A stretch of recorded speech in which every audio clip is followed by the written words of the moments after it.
আমার এক আপনজন একই সাথে কাজ করি, ওনারই দেখলাম যে একই সাথে অফিসে আসলাম, হঠাৎ করে দেখলাম তার 9টায় এন্ট্রি, আমরা অফিসে ঢুকলাম, আসলাম, একই অফিসে জয়েন করলাম। ঘন্টা দুয়েক পরে 11টা 12টার দিকে দেখি তার চাকরি নেই। কোন কারণ নেই, কোনো জবাবদিহিতা ছিল না। এর প্রতিনিয়ত চিন্তা করতাম যে কিভাবে জবের বিকল্প কিছু করা যায় কিনা। ঠিক সেম তো আমার ভাগ্য হতে পারে, আমারও চলে আসতে পারে।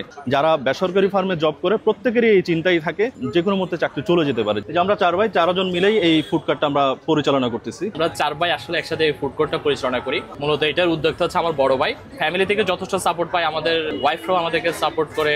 আমার এই প্রতিষ্ঠানটা ছোট হলো, এটা আমার আত্মনির্ভরশীলতার প্রতীক, ভবিষ্যতের জন্য সাপোর্ট দিয়ে যাবে। প্রাইভেট চাকরি কোনো হাত পা নাই, নিজেদেরকেই নিজেদের ভবিষ্যৎটা তৈরি করতে হবে। এবং প্রত্যেক চাকরিজীবী যদি চাকরির পাশাপাশি ভিন্ন কোনো চিন্তা ভাবনা করে, বিশেষ করে বিজনেসের কথা চিন্তা করে, সেটা ছোট হোক বড় হোক, সিঙ্গেল হোক বা একসাথে হোক, আমি মনে করি এখন বিপদে পড়ার কথা না। অন্তত এই যে আমি আজকে জবে যাচ্ছি, হঠাৎ যদি আমার চাকরিটা চলে যায়, সার্ভাইভ করবো কিভাবে? আমার ফ্যামিলি আছে বা আমাকে নিজেকে পরিচালনা করার জন্য ওই চিন্তা থেকেই আমি একটা অপশন খুঁজে বের করা। জবের ক্ষেত্রে একটা স্বাধীনতা কম, আমার নিজের প্রতিষ্ঠান ব্যবসার ক্ষেত্রে স্বাধীনতা একটু বেশি থাকে। আলহামদুলিল্লাহ আমাদের ওয়াইফরা মানে অনেক বেশি আমাদেরকে মোটিভেট করছে এইসব করার জন্য।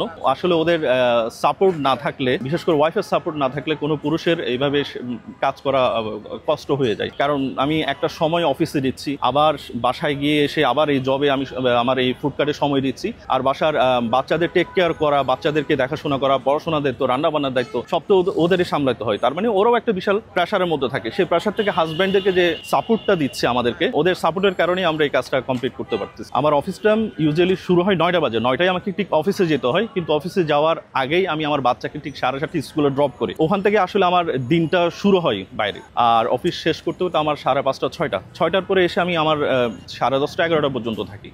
দিনে অফিস, রাতে ব্যবসা, ব্যাপারটা কষ্ট বা একটু লং টাইম হয়ে যায় একজন পুরুষের জন্য।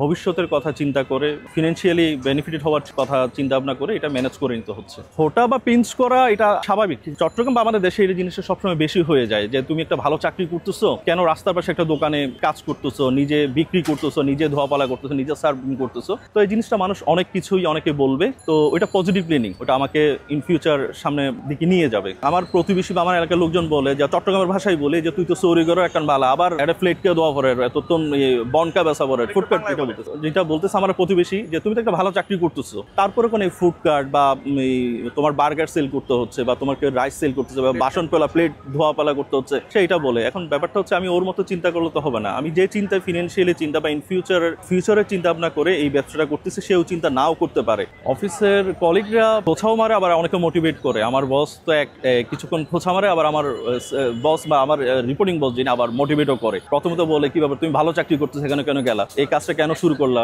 আবার উনি পরক্ষণে বলে, না তুমি সবচেয়ে একটা ভালো ডিসিশন নিয়েছো। আমার যখন ফার্স্ট বেবি হবে তখন আমার অনেক কষ্ট করে একটা দিন ছুটি ম্যানেজ করতে পারছি।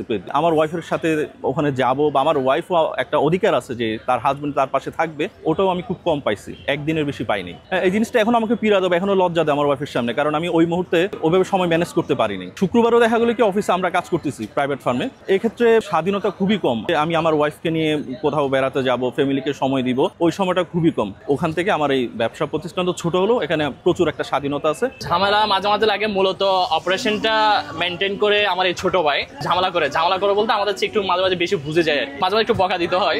নামের পেছনের কাহিনীটা হলো ওই মাপসুরাস কিচেন, যেটা এটা আমার মেয়ের নাম। আমার মেয়েকে আমি, আমার ছেলেমেয়েরা তো সবাই বাবা মার জন্য খুব সৌভাগ্যের, তবে মেয়েটা বেশি সৌভাগ্য। এটার কারণ হচ্ছে কি, প্রায় 2 প্রজন্ম পরে 36 বছর পরে ফার্স্ট মেয়ে আমাদের বংশে আসলো, তোর নামে এই প্রতিষ্ঠানটার নামকরণ করা হলো।